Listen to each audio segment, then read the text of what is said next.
నిమిషా ప్రియా 1989 కేరళలో ఉన్న పాలక్కడ్ అనే గ్రామంలో పుట్టింది. ఆమె ఒక క్వాలిఫైడ్ నర్స్, కానీ ప్రజెంట్ ఎంఎన్ సెంట్రల్ జైల్లో ఉంది. ఈ పాటికి మీకు డౌట్ రావాలే, నర్సు హాస్పిటల్లో ఉండాలి కానీ సెంట్రల్ జైల్లో ఏం చేస్తుందని డౌట్ వచ్చిందా? వచ్చే ఉంటుంది. అసలు నర్సు నుండి క్రిమినల్ ఎలా అయింది, అసలు ఏం జరిగింది? Let's uncover her story. ఇంకెందుకు లేట్, స్టార్ట్ చేద్దాం తన స్టోరీ. చాలా పెద్ద కథ స్వామి, సముద్రం మొత్తం ఈదాల. హాయ్ గాయ్స్, నిమిషా ప్రియా గురించి ఈరోజే విన్నావయ్యా. తన గురించి రీసెర్చ్ చేసి ఈరోజు ఈ టాపిక్ మీ ముందుకు తీసుకొచ్చా. ఆమెకి ఎమన్ అనే కంట్రీలో ఉరిశిక్ష వేయబోతున్నారు. డేట్ ఎప్పుడు అనుకుంటున్నారు? July 16th. ఎస్, ఈ జూలై 16th 2025లో. అసలు నిమిషా ప్రియా కేరళ నుండి ఎమన్కి ఎందుకు వెళ్ళింది? అంత అవసరం ఏమొచ్చింది? ఆమెకి ఉరిశిక్ష ఎందుకు వేస్తున్నారు? ఈ వీడియోలో చూద్దాం. అది 2008.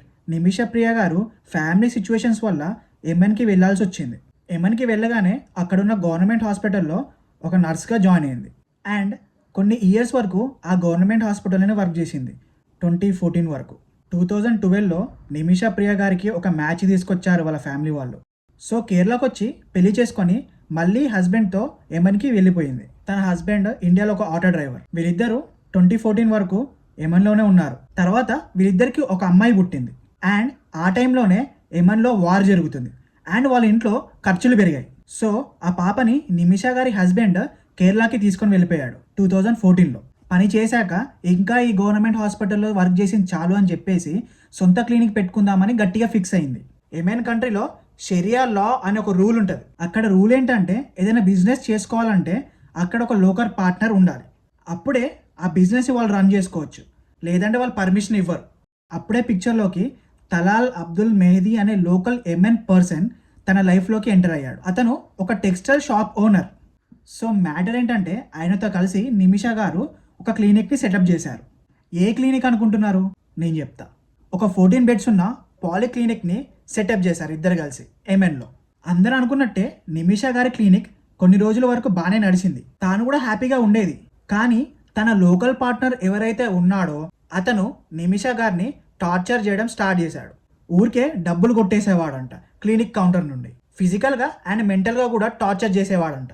నిమిషా గారి మ్యారేజ్ ఫొటోస్ని తాను దొంగతనం చేసి ఆ ఫొటోస్ని మార్ఫ్ చేసి బయట వాళ్ళకి తన వైఫ్గా చెప్పుకునేవాడట.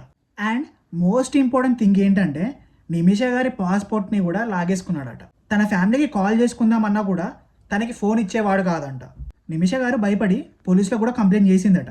కానీ మనకు తెలిసిందే కదా పోలీసుల గురించి, వాళ్ళు ఎలాంటి యాక్షన్ తీసుకోలేదట అండ్ పట్టించుకోలేదట. ఒకరోజు గట్టిగా ఫిక్స్ అయిందట, ఎనఫ్ ఇస్ ఎనఫ్ అని. సో ఆ నెక్స్ట్ డేనే తన బిజినెస్ పార్ట్నర్కి ఒక మత్తు ఇంజెక్షన్ ఇచ్చింది. దాని పేరే కెటామైన్. నిమిషా గారి బిజినెస్ పార్ట్నర్ ఒక డ్రగ్గిస్ట్.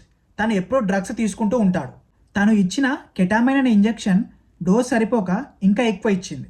అసలు ఆ ఇంజెక్షన్ ఇవ్వడానికి కారణం ఏంటి అంటే తన దగ్గర ఉన్న పాస్పోర్ట్ అండ్ డాక్యుమెంట్స్ తీసుకుందామని ఒక ఐడియా. బట్ ఆ ఇంజెక్షన్ ఓవర్ డోస్ అయిపోవడం వల్ల తన పార్ట్నర్ చనిపోయాడు. నిమిషా ప్రియ గారికి ఒక ఫ్రెండ్ ఉండేది అదే క్లినిక్లో. తన సహాయంతో తన పార్ట్నర్ అయిన మెహదీ బాడీని చేసి ఒక వాటర్ ట్యాంకర్లో పడేసింది. అలా ఎస్కేప్ అవుదామని యెమెన్ సౌదీ అరేబియా బార్డర్స్ నుండి ఎస్కేప్ అవుదామని ట్రై చేసింది. అక్కడే ఆమెను పట్టుకున్నారు యెమెన్ అథారిటీస్. ఆగస్ట్ 2017లో నిమిషా ప్రియ గారికి జీవిత ఖైదీ వేశారు. అండ్ ఆమెకు హెల్ప్ చేసిన ఫ్రెండ్ ఎవరైతే ఉన్నారో తనకు కూడా జీవిత ఖైదీ వేశారు. 2018లో నిమిషా ప్రియ గారికి శిక్ష వేశారు. అయితే నిమిషా గారి అమ్మగారికి ఈ విషయం తెలియగానే సుప్రీంకోర్టుని వేడుకుంది తన బిడ్డని విడిపించమని. అయితే సుప్రీంకోర్టు లాయర్ నిమిషా అమ్మగారికి రెస్పాండ్ అయ్యి నిమిషా గారి తరపున వాదించడానికి రెడీ అయ్యాడు. సుప్రీంకోర్టు లాయర్ అరబిక్లో కేసుని వాదించారు. నిమిషా గారికి అరబిక్ రాదు, పైగా అర్థం కూడా అవ్వదు. తనకి అరబిక్ ట్రాన్స్లేట్ చేసే వాళ్ళు కూడా ఎవరు లేరు. ఎలాగైనా కేసుని రీఓపెన్ చేయాలని చెప్పేసి మన సుప్రీంకోర్టు లాయర్ మళ్ళీ రీఓపెన్ అయ్యేలా చేశారు. నవంబర్ 2023లో Yemen judicial supreme council Nimisha గారి పిటిషన్ని రిజెక్ట్ చేశారు. ఇప్పుడు నిమిషా అండ్ వాళ్ళ ఫ్యామిలీకి ఒకటే ఆప్షన్ మిగిలింది. అదేంటంటే ఇప్పుడు నిమిషా గారు ఎవరినైతే చంపారో వాళ్ళ ఫ్యామిలీ క్షమాభిక్ష పెడితే తప్ప తనకి ఉరిశిక్ష రద్దవ్వదు. దాన్నే బ్లడ్ మనీ అంటారు. బ్లడ్ మనీ అంటే ఏం లేదు, ఒక సర్టన్ అమౌంట్ రెడీ చేయాలి చనిపోయిన వాళ్ళ ఫ్యామిలీకి. ఆ అమౌంట్ వాళ్ళు తీసుకొని క్షమాభిక్ష పెట్టి వాళ్ళని వదిలేస్తారు.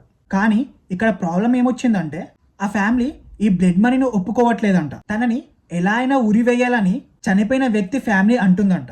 సో ఇంకా 4 days మాత్రమే ఉన్నాయి జూలై 16కి ఆ రోజున నిమిషా గారికి ఉరివేయబోతున్నారు. మన ఇండియా నుండి చాలా ప్రెషర్ పెడుతున్నారు నిమిషా గారిని తీసుకొని రావడానికి. సోషల్ మీడియాలో కూడా చాలానే అవుతుంది, like justice for Nimisha Priya గారు అని. నిమిషా ప్రియా గారు సేఫ్ అండ్ సెక్యూర్గా ఇండియాకి వస్తారా, లేకపోతే ఏమైనా జైల్లోనే చనిపోతారా అనేది ఇప్పుడు పెద్ద twist. So this is the story of Nimisha Priya గారు ఇన్ యెమెన్. ఇలా మన ఇండియా వాళ్ళు ఫారెన్ ల్యాండ్స్లో వెళ్ళి దిక్కులేని చావు చేస్తున్నారు. ఇలాంటివి చూస్తే చాలా బాధగా అండ్ హెల్ప్లెస్ సిచ్యువేషన్లో ఉన్నామని అనిపిస్తూ ఉంటుంది. ఈ స్టోరీ ఒక వార్నింగ్లా ఉండాలి అందరికీ. మన ఇండియన్స్ ఫారెన్ ల్యాండ్స్కి వెళ్ళి ఎలా ట్రాప్ అవుతున్నారని క్లియర్గా అర్థమవుతుంది. మీరు ఇలాంటి స్టోరీస్ నుండి ఏదైనా నేర్చుకుంటే నా ఎఫర్ట్లో వర్తుంటుంది. So that's it for today. Subscribe చేసుకుని వాళ్ళు ఎవరంటే సబ్స్క్రైబ్ చేసుకోవచ్చు కదా ప్లీజ్.